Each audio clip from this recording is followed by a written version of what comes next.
monde, j'espère que vous allez bien. Aujourd'hui nouvelle vidéo, donc on est le mardi 11 août. Aujourd'hui journée fumier. Donc là vous voyez, bientôt on pourra même plus ouvrir la porte parce qu'on arrive à Rang. Donc il est vraiment temps de vider. Je pense que là j'aurai 4 remorques et après une casse des génisses aussi à vider. Donc ça fera quelques remorques au total.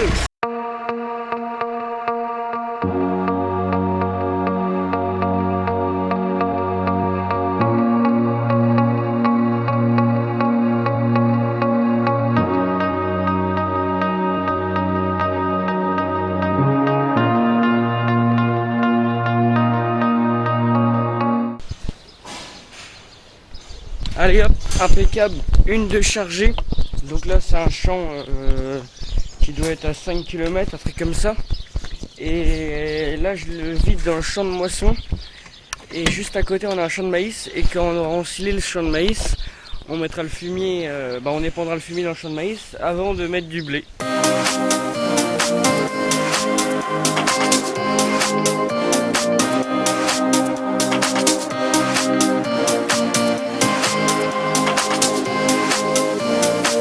Allez c'est bon, la deuxième remorque est chargée. La première je l'ai vidée là. Dans ce champ là il y a besoin de 6 remorques. Donc ça fera 5. Et après je pense qu'on rajoutera une plus tard.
Impeccable, 14h15, on avait commencé à 11h30, donc là tout est vide.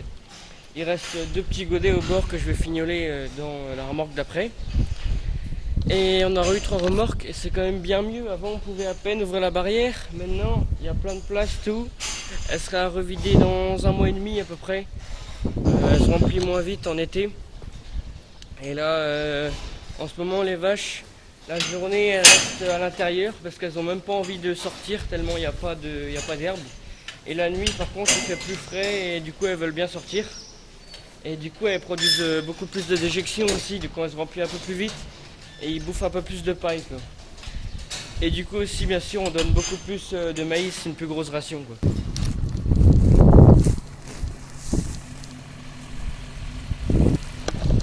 Bon voilà, je vous ai pas trop repris, mais je viens de terminer, là il est 17h. Donc le tas il commence à être balèze, là il manque plus qu'une remorque à mettre. Là on peut voir il y a un peu de boulot de nettoyage quand même. La porte et tout est dégueulasse. Aussi on a du bon fumier là. Allez c'est parti pour une petite partie de plaisir à laver une remorque de fumier. Le Karcher est sorti, j'ai mis le bleu. On est parti pour la laver.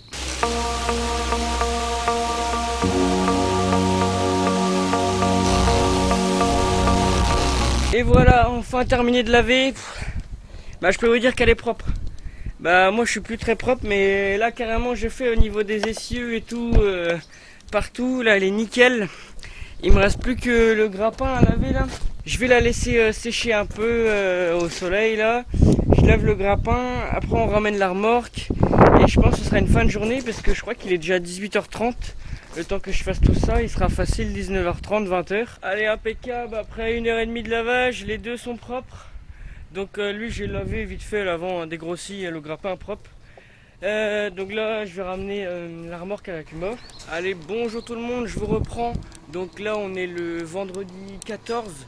Je vous ai pas filmé hier et avant-hier parce que j'ai rien fait d'exceptionnel. J'étais en élevage, un peu de clôture, un peu de machin, donc pas grand chose à filmer. Donc là le programme de ce qu'il y a à faire, c'est la souffler, la laver, la graisser, la préparer pour le maïs grain. Et vous voyez, il y a une belle couche là, partout. Je pense que je vais m'amuser, je vais prendre une bonne partie de la journée là-dessus. Parce que là, ça fait un mois qu'on a fini la moisson et j'ai pas trouvé le temps. Du coup, bon, ça fait un mois qu'il est dans l'atelier et aujourd'hui je m'attaque à ça.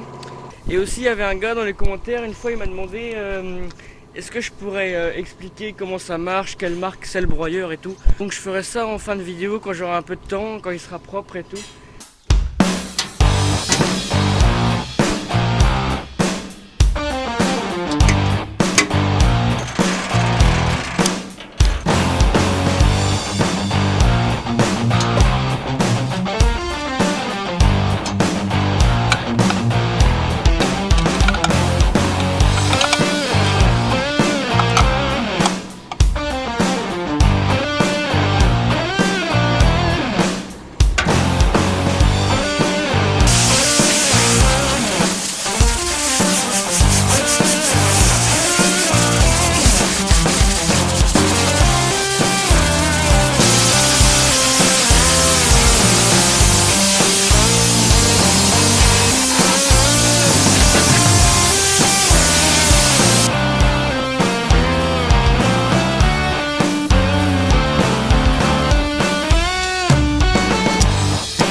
Wow, l'épaisseur de farine et tout qu'il y a ici. Yo, tout ce stock. Là aussi ça se stocke. Là je dois démonter cette tôle là, cette tôle là pour souffler tout l'intérieur et tout.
Tac, là je viens d'enlever les grilles à céréales.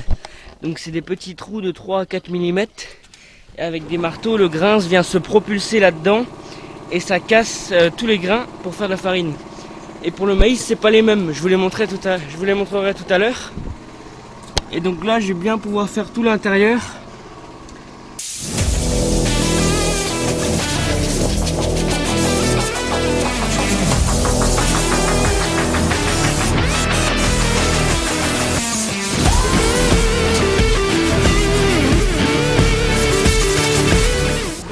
Je pense que j'ai réussi à souffler tout ce que je pouvais. C'est déjà beaucoup mieux. Et je peux pas tellement plus. Il reste des petits trucs mais pas grand chose. Donc je vais partir le laver.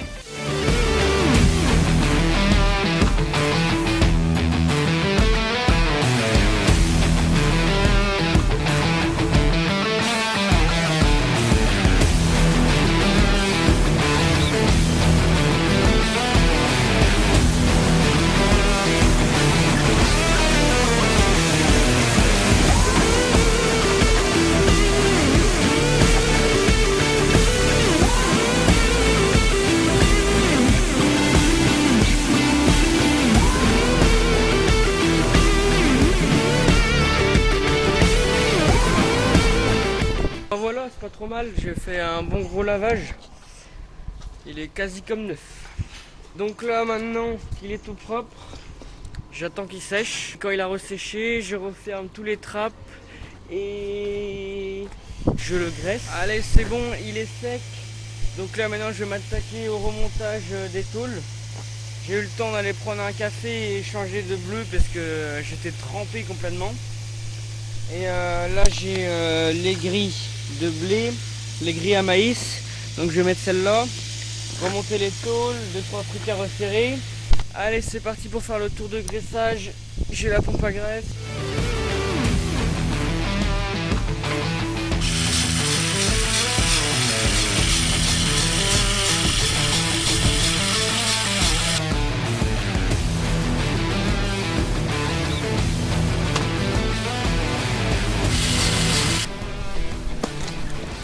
Allez, impeccable, elle est prête pour le maïs grain.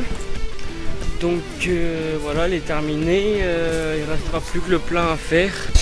Et elle est prête pour le maïs. Donc oui, je vous avais dit qu'en fin de vidéo, j'allais vous parler de l'ensileuse. Donc c'est une classe Jaguar Mega 695 de 1993. Et elle a un moteur Mercedes V8, comme ça il y a 4 et 4 et elle fait 350 chevaux.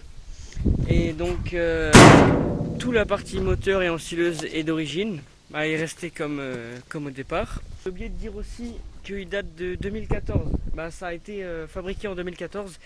Normalement je crois que mon père a fait quelques photos, j'essaierai de vous les retrouver. Et on lui a enlevé le bec, dans mes souvenirs je crois que c'était un Siran, je sais plus si c'était un 4 ou un Siran. Et à la place de ça, on y a installé le gros broyeur Castel. Donc entreprise Castel, elle est à 20 minutes de chez nous, donc c'est tout proche. Et ça a été fait là-bas. Ça se situe tout en bas derrière là. Là vous voyez, il y a une grosse courroie qui vient de là-bas. Avec un arbre, ça arrive ce côté-ci. Une autre grosse courroie qui monte, qui monte, qui monte, qui monte. Là on la voit normalement, la grosse courroie. Et ça entraîne le moulin à l'intérieur avec des gros marteaux réversibles, des gros marteaux carrés qui tournent, et après les grilles. Donc l'emplacement des grilles c'est ici, une à gauche, une à droite. La came elle descend là et avec les marteaux elle se fait propulser dans les grilles et du coup ça casse les grains et ça fait de la farine. Et ça redescend en bas de la cuve et après ça sort avec la vis. Et du coup les différentes grilles, ça c'est les grilles à céréales blé et orge. Donc c'est des petits ronds de 3 à 5 mm et donc les grains cassent dedans. Et par contre il ne faut surtout pas qu'il y ait de cailloux qui rentrent parce que les cailloux ça peut casser les grilles. Encore ceux-là sont bien costauds mais il y en a des plus fines et ça peut les casser. Et les grilles à maïs grain c'est ceux-là en losange avec un tout petit peu plus large que les grilles à céréales. Aussi les grains sont beaucoup plus gros au maïs. Et avec un gros rotor comme ça, on peut emmener de 25 à 40 tonnes par heure en fonction du chantier. Et en orge et en maïs, c'est pas pareil. En maïs, ça va plus vite. Et après, en termes de vis, tout se déplie avec l'hydraulique de la machine. Donc là, il y a les boutons qui sont ici. Tac, tac. On déplie celle-là. Bon, après, des fois, on la déplie pas en entier. On met que une vis, une moitié de vis au lieu de deux parce que ça tire plus. Et comme on n'a pas besoin d'aller très loin nous.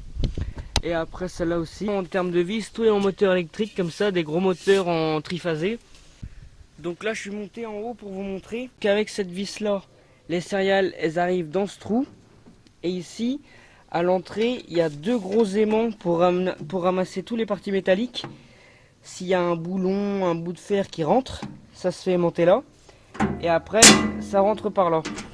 Ça c'est un broyeur de marque Castel, je vous ai dit, et il n'y a pas tant que ça de constructeurs de broyeurs, donc Castel est pas mal répandu. Donc ça c'est un assez gros broyeur, monté vous voyez sur une ensileuse.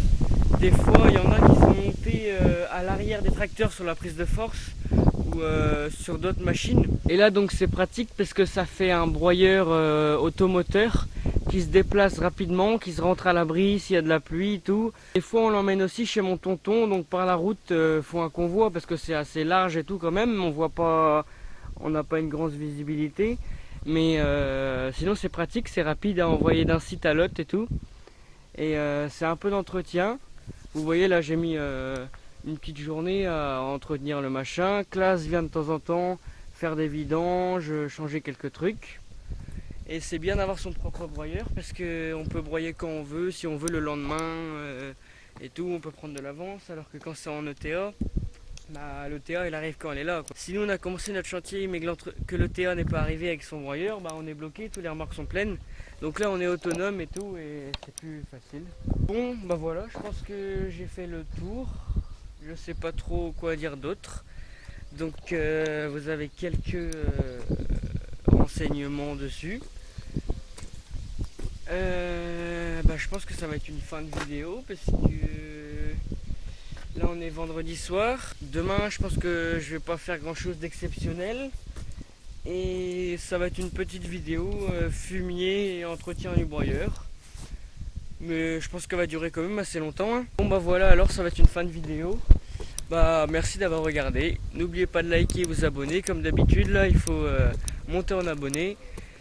Semaine prochaine, je sais pas qu'est-ce qu'on va faire parce qu'il y a encore des restrictions pour les déchômages et de toute façon il fait trop sec donc c'est pas la peine. Tant qu'il n'y a pas d'eau ça sert à rien. Et mardi ou mercredi je sais plus, il y a un test de maturité des maïs à la coopérative. Donc normalement on va faire ça, je sais pas si je vous filmerai ou pas, mais je vous dirai les résultats ou les dates d'ensilage. Parce que là on est le 13 août et on parle déjà d'ensilage alors qu'il y a 2 ans on a ensilé au 10 octobre. L'année dernière on a ensilé au 15 septembre. Là peut-être qu'on va ensiler fin août, quoi, un truc comme ça. Donc cette année c'est très très sec. Si j'ai le temps aussi j'irai vous montrer les maïs. Il y en a qui sont bien beaux. On a surtout une parcelle en maïs grain, elle n'est pas super. Mais en global ça va, mais de toute façon tout le monde est touché avec la sécheresse. On fait comme ça, hein, c'est une année particulière cette année.